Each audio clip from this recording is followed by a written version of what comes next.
Urtarrilaren 15ean Barikua Durangoko Arte eta Historia Museoan erakusketa berri bat inauguratuko dugu. Ramon Zuriarrain artista ospetsuaren alegoriazko paisaiak eta ironiaren irudiak. Azken 3 urteetan artista donostiarrak egindako lanak biltzen dira erakusketan. Fernando Golbanok komisariatu du eta erakusketa bitan banatu du. Alde batetik, bigarren solairuan ikusi aldituzuen paisaiak, beti bezala Zuriarrainek egiten dituen paisai onirikoak, alegoriazkoak, kolorez beteta eta figurazioa eta abstrakzioa uztartzen dituenak. Eta B solairuan aldiz, 2020 urtean artistak argitaratu zuen Esarte Esparte, artearen beste historia bat, liburuaren irudi ironiko eta satirikoak ikusiko dituzue.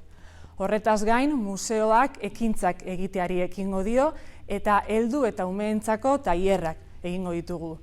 Tailerretan parte hartzeko izena ematea derrigorrezkoa izango da, plaza mugatuak direlako, beraz azkar ibili.